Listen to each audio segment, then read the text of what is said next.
আসসালামু আলাইকুম, welcome back to my channel.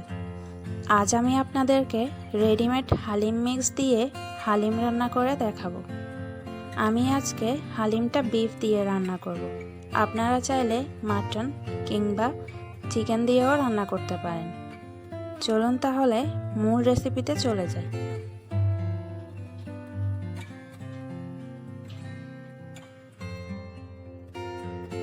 প্রথমে একটা কড়াইয়ে দিয়ে দিচ্ছি হাফ কাপ সয়াবিন তেল। তেলটা গরম হয়ে এলে দিয়ে দিচ্ছি হাফ কাপ পেঁয়াজ কুচি।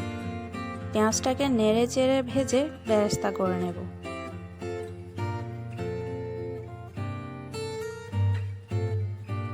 আমি রাঁধুনি ব্র্যান্ডের হালিম মিক্সের একটা প্যাকেট নিয়েছি। এই প্যাকেটের মধ্যে এই রকম দুটো স্যাশে থাকে। বড় প্যাকেটে হালিমের ডাল থাকে আর ছোট প্যাকেটে থাকে হালিমের মশলা।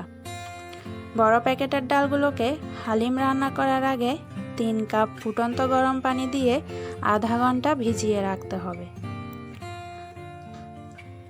আমি আধা ঘন্টা আগেই ডালগুলোকে ভিজিয়ে রেখেছিলাম।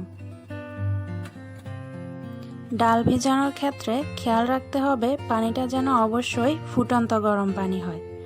পেঁয়াজের বেরেস্তাটা হয়ে গেলে অর্ধেকটা বেরেস্তা আমি একটা বাটিতে তুলে রাখব। এই বেরেস্তাটা আমি হালিম ডেকোরেশন করার সময় ব্যবহার করব। বাকি পেঁয়াজের বেরেস্তার মধ্যে দিয়ে দিচ্ছি 1 চা চামচ রসুন বাটা ও 1 চা চামচ আদা বাটা। নেড়েচেড়ে কিছুক্ষণ ভেজে নেব যাতে আদা রসুনের মধ্যে থাকা কাঁচা গন্ধটা চলে যায়।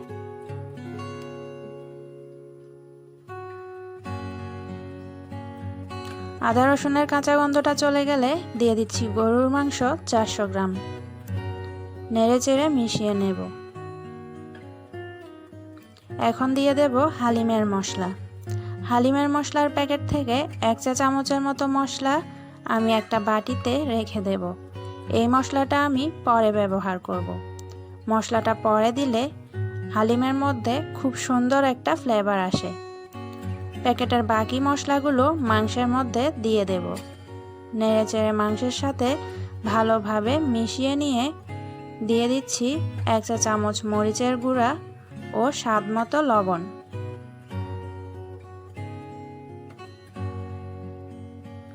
দিয়ে ভালোভাবে নেড়েচেড়ে মিশিয়ে নিয়ে ঢাকনা দিয়ে রান্না করে নেব।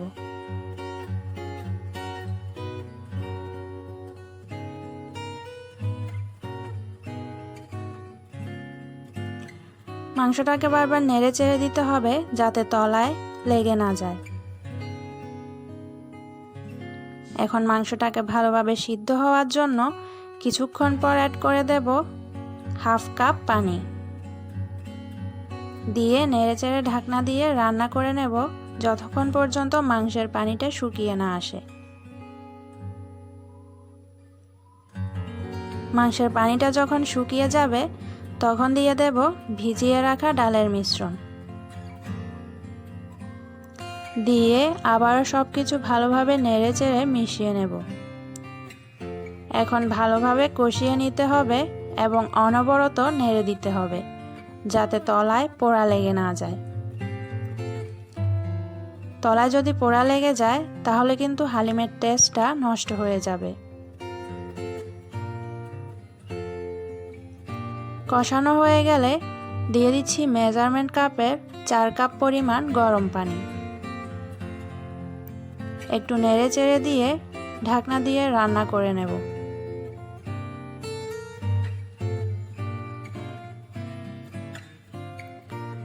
কিছুক্ষণ পর পর ঢাকনা খুলে অবশ্যই নেড়ে চেড়ে দিতে হবে আর খেয়াল রাখতে হবে যাতে তলায় লেগে না যায়।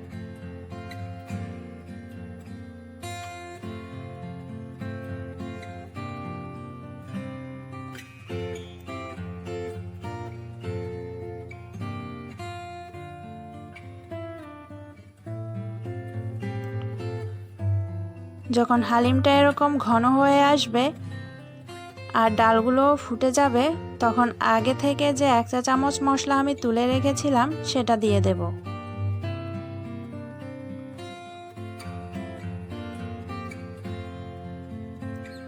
এখন নেড়ে চেড়ে হালিমটাকে 1 মিনিট রান্না করে নিলেই আমাদের হালিম রান্নাটা হয়ে যাবে।